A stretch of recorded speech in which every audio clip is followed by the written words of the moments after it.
ನಮಸ್ಕಾರ ಸ್ನೇಹಿತರೆ, ನಾನು ನಿಮ್ಮ Mallikarjun Patil, motivational speaker, corporate coach.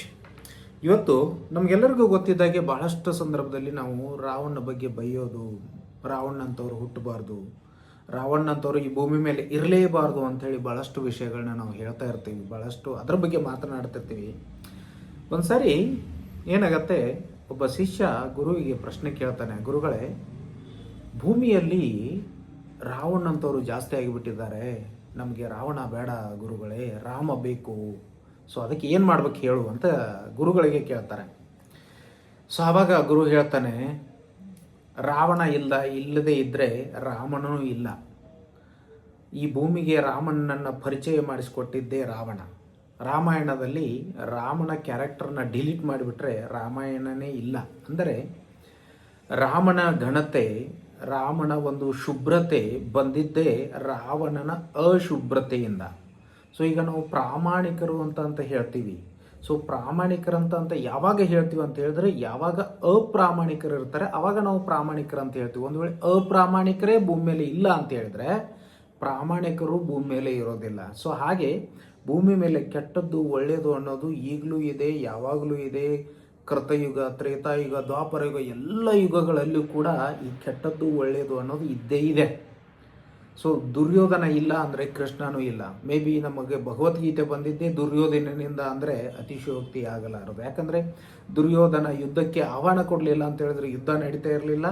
So ನಮಗೆ ಭಗವದ್ಗೀತೆನೇ ಬರ್ತಿರಲಿಲ್ಲ. ಸೊ ಹಾಗೆ ಕೆಟ್ಟದ್ದು ಒಳ್ಳೆಯದು ಅನ್ನೋದು ಯಾವತ್ತೂ ಕೂಡ ಈ ಭೂಮಿ ಮೇಲೆ ಇದ್ದೇ ಇರುತ್ತೆ. ಅದನ್ನು ಇರಬಾರ್ದು ಅಂತ ನಾವು ಅಂದ್ಕೊಂಡ್ರೆ ಸೊ ಆವಾಗ ನಾವೇ ಇರೋದಿಲ್ಲ. ಸೊ ಹಾಗೆ ಮೊದಲು ಒಳ್ಳೆಯದು ಕೆಟ್ಟದ್ದು ಎರಡೂ ಇರುತ್ತೆ, ಅದರಲ್ಲಿ ನಿನಗೆ ಯಾವುದು ಇಂಪಾರ್ಟೆಂಟು ಅದನ್ನು ಸ್ವೀಕಾರ ಮಾಡೋದನ್ನು ಕಲಿ ಅಂಥೇಳಿ ಶಿಷ್ಯನಿಗೆ ಹೇಳ್ತಾನೆ. ಸೊ ಹಾಗೆ ಗುರು ಹೇಳ್ತಾನೆ, ನಮ್ಮೊಳಗಡೆ ಯಾವಾಗಲೂ ಎರಡು ಸ್ಪರ್ಧೆ ನಡೀತಾನೆ ಇರುತ್ತೆ, ಒಂದು ಒಳ್ಳೆಯದು, ಇನ್ನೊಂದು ಕೆಟ್ಟದ್ದು. ಸೊ ಒಳ್ಳೆಯದು ಅಂತ ಹೇಳಿದರೆ ಪ್ರಾಮಾಣಿಕತೆ, ಶ್ರದ್ಧೆ, ಸತ್ಯ, ಅಹಿಂಸೆ. ಸೊ ಇದು ಕೆಟ್ಟದ್ದು ಅಂತ ಹೇಳಿದರೆ ಅಪ್ರಾಮಾಣಿಕತೆ, ಮೋಸ, ವಂಚನೆ. ಸೊ ಇವೆರಡುಗಳ ಮಧ್ಯೆ ನಮ್ಮ ಒಳಗಡೆ ಸ್ಪರ್ಧೆ ನಡೀತಾನೆ ಇರುತ್ತೆ ಅಂತ ಗುರು ಶಿಷ್ಯನಿಗೆ ಹೇಳ್ತಾರೆ. ಆವಾಗ ಶಿಷ್ಯ ಗುರುಗಳಿಗೆ ಕೇಳ್ತಾನೆ, ಗುರುಗಳೇ, ಹಾಗಾದರೆ ಕೊನೆಗೆ ಗೆಲ್ಲೋದು ಯಾವುದು ಅಂತೇಳಿ. ಸೊ ಆವಾಗ ಗುರು ವಿಚಾರ ಮಾಡ್ತಾನೆ, ನೀವು ಕೂಡ ವಿಚಾರ ಮಾಡಬೇಕು, ಯಾವ್ದು ಗೆಲ್ಲತ್ತೆ.